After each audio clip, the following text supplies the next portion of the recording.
হলদিয়ার পূর্বতন জেলা সভানেত্রী তৃণমূলে গেছেন। অভিষেক বন্দ্যোপাধ্যায় এটা দেখে ভীষণ রকম উত্তেজিত এবং দলের যারা আছেন তাদেরকে বলছেন যে মিনিমাম 12টা সিট কনফার্ম করতে হবে পূর্ব মেদিনীপুর থেকে, টার্গেট বেঁধে দিয়েছে। কিভাবে দেখছেন? সে তো উনি টার্গেট বাড়তেই পারেন, কিন্তু আমার মনে হয় না উনি ওখানে জিততে পারবেন। পূর্ব মেদিনীপুরের জনতা ভারতীয় জনতা পার্টির সাথে আছে, কে গেল কে এলো তাতে যায় আসে না। মালদার ধর্ষণ ও খুনের মৃত্যুর পর অনেকটা দিন পেরিয়ে গেছে, এখনো তার বাবা মা ডেথ সার্টিফিকেটটুকু পাননি, অথচ এই অভিযোগ ছিল তড়িঘড়ি দেহ দাহ করে দেওয়া হয়েছে এবং সেটা স্থানীয় তৃণমূল নেতাই করেছিলেন। স্বাভাবিকভাবে যে সরকার এই মৃত্যুটাকে নিয়ে এই ধরনের জঘন্য রাজনীতি করছে, সেই সরকার ডেথ সার্টিফিকেট দেবে এটা তো আমি এক্সপেক্ট করতে পারি না। এই সরকার তো এই মৃত্যুটাকে যদি পারতো তাহলে হয়তো দেখাতো যে মৃত্যুটাই হয়নি, মেয়েটি উবে গেছে, মরেনি।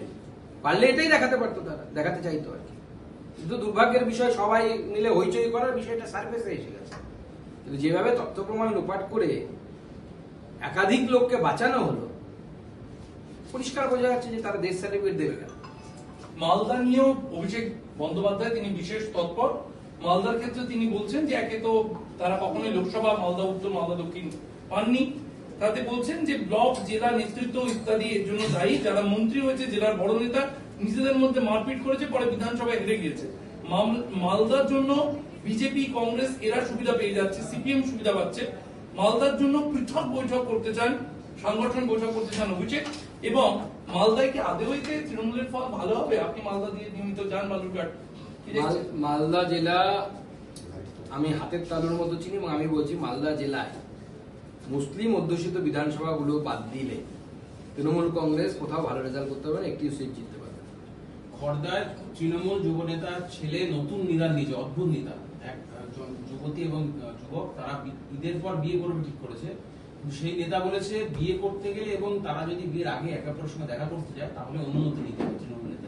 এরপরে তো আরো আসবে, আপনি কি খাবেন, কি রঙের শার্ট পরবেন, সবুজ রঙের আবির মাখবেন কিনা, আপনার সানগ্লাসের রং কি হবে, সব তৃণমূল কংগ্রেসই ঠিক করে দেবে। তৃণমূল কংগ্রেসের নেতারা ঠিক করে দেবে, আরো অনেক কিছু ঠিক করে দেবে। সব মিডিয়ার সামনে বলা সম্ভব নয়, তৃণমূল নেতারাই সব ঠিক করে দেবে। সম্প্রতি সম্প্রতি 11টার পরে দোল খেলা যাবে না বলা হলো, এবং তারপরে ইন্টারনেটও বন্ধ করে দেওয়া হবে। পুরো বিষয়টাকে নিয়ে কিভাবে দেখছেন? রাজ্যপন্থী না, দোলে তো সেদিন সাম্প্রদায়িক সম্প্রীতি বিঘ্নিত হয়েছে। সাঁইথিয়াতে মুসলিমরা আক্রমণ করেছে হিন্দুদের উপরে এবং সেখানে মারপিট হয়েছে। এই ধরনের একের পর এক ঘটনা সাম্প্রদায়িক উত্তেজনা ছড়াচ্ছে রাজ্যের বিভিন্ন জায়গায়, এবং এর জন্য দায়ী হচ্ছে মমতা বন্দ্যোপাধ্যায় এবং তৃণমূল কংগ্রেস। তারা এই রাজত্বটাকে এমন জায়গায় করে দিয়েছে যে কোনো একটি মোড়ের মাথায় দাঁড়িয়ে তমলুকের মতো জায়গায় মমতা বন্দ্যোপাধ্যায়ের লোকজন বলতে সাহস পায় যে এই পশ্চিমবাংলায় থাকতে গেলে জয় বাংলা বলতে হবে এবং আল্লাহু আকবার বলতে হবে। এই যদি মানসিকতা হয়, এটা গণতন্ত্র মেনে নেওয়া যায় না। আমরা প্রতিবাদ করবো, শুভবুদ্ধি সম্পন্ন যে কোনো মানুষ প্রতিবাদ করবে। হুমায়ুন কবির তার 70 এবং 30% যে বক্তব্য তার আজকে ব্যাখ্যা দিয়ে বললেন যে যোগী আদিত্যনাথ ইলেকশন ক্যাম্পেইন করতে এসে যেহেতু মুর্শিদাবাদে দাঁড়িয়ে বলেছিলেন মুসলিমদের উল্টো করে মারবেন, সেই জন্যই তিনি বোঝাতে চেয়েছিলেন যে 70% খেপে গেলে 30%কে তারা দৌড় করিয়ে জলে ফেলে দিতে পারে। আজকে ব্যাখ্যা দিলেন হুমায়ুন কবির, এই ব্যাখ্যা তাদের গ্রহণযোগ্য আপনাদের কাছে? এসব কোনো ব্যাখ্যা ট্যাখ্যার কিছু নেই। উনি আসল কথাটা, মনের বাসনাটা সামনে বলে ফেলেছিলেন। এবং যোগী আদিত্যনাথ একজন দায়িত্বপ্রাপ্ত বা দায়িত্বশীল মুখ্যমন্ত্রী, তিনি কোথাও এই ধরনের কোনো মন্তব্য করেননি। উনি ওনার ওখানকার অপরাধীদের কথা বলেছিলেন, কিন্তু এরা রাজনৈতিক ক্ষেত্রে যোগী আদিত্যনাথের বক্তব্যকে বিকৃত করে এই ধরনের কথা বলছে। আসল আদপে হুমায়ুন কবির সাহেবের এবং হুমায়ুন কবির সাহেবের মতো অনেক লোকের মনের বাসনা হুমায়ুন কবির সাহেব সেদিন স্পষ্ট করে বলে দিয়েছে। বলছি হুমায়ুন কবিরকে সুপস দিয়ে তার পাশে হুমায়ুন কবিরের পাশে দাঁড়িয়েছেন অধীর চৌধুরী। তিনি বলছেন যে হিন্দু ভোট পকেটে করতে তৃণমূল কংগ্রেসের এই সিদ্ধান্ত হুমায়ুন কবিরকে শোকজ করা।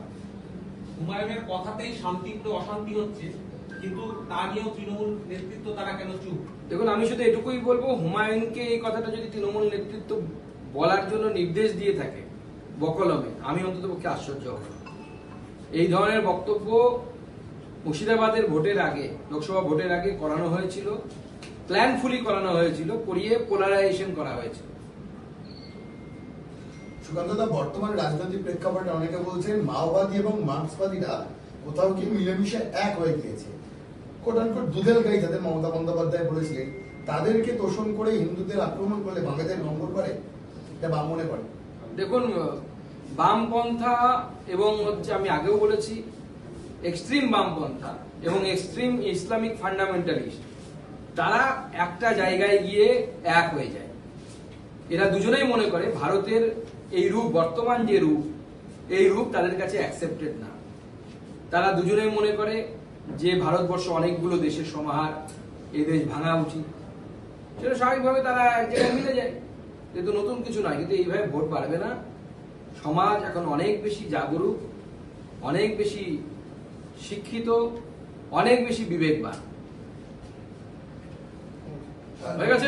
মহারাষ্ট্রে ঔরঙ্গজেবের ডিপি রেখেছিল 14 জন, তাদের বিরুদ্ধে মামলা হয়েছে, ডিপি স্ট্যাটাসে রেখেছিল।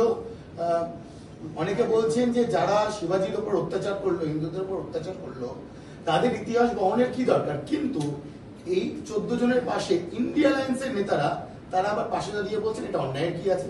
দেখুন, শিবাজি বা তার ছেলের কথা ছেড়ে দিন, যে ব্যক্তি নিজের বৃদ্ধ বাবাকে জেলে বন্দি করে, কারাগারে বন্দি করে, এবং সেই বাবার সবচেয়ে প্রিয় সন্তান দারা শিকোকে, যিনি ভারতের প্রকৃত সেকুলারিজমের উত্তরসূরি ছিলেন, তার গলা কেটে সেই থালের মধ্যে গলা মানে সেই মাথাটাকে নিয়ে গিয়ে নিজের বৃদ্ধ বাবার সামনে যে ছেলে রাখতে পারে, সে কারো আদর্শ হতে পারে না। আমি শিবাজি ছেড়ে দিই, শিবাজি হিন্দু রাজা ছিল, বিরোধী ছিল, আমি ধরে নিলাম, তার প্রতি অত্যাচার করেছে, আমি তর্কের খাতিরে তাও ধরে নিলাম। কিন্তু যে নিজের বাবার সাথে এ হলো গর্হিত অপরাধ করতে পারে, নিজের ভাইয়ের গলা কেটে নিজের বাবার কাছে থালের উপর নিয়ে যেতে পারে, সে কোনো কারো আদর্শ হতে পারে না। যদি হয় তাহলে যে 14 জন রেখেছিল তাদের বাবাকে এবং ভাইদেরকে আমি সাবধান হতে বলবো। তাহলে আপনার সেই ব্যক্তিটি বা সেই ছেলেটি আপনার তার ভাইয়ের গলা কেটে তার বাবার কাছে নিয়ে যেতে পারে, বাবাকে বন্দি করতে পারে বা অন্য কোথাও পাঠাতে পারে। আজ যেহেতু আপনারা পরিকল্পনা করেছেন 2026-এর নির্বাচনকে সামনে রেখে, কোন কর্মসূচির কথা কিছু আপনারা ভেবেছেন? যে সমস্ত কিছু ক্রমশ প্রকাশ, এত তাড়াতাড়ি বলে দিলে এপিসোড চলবে না। চলো।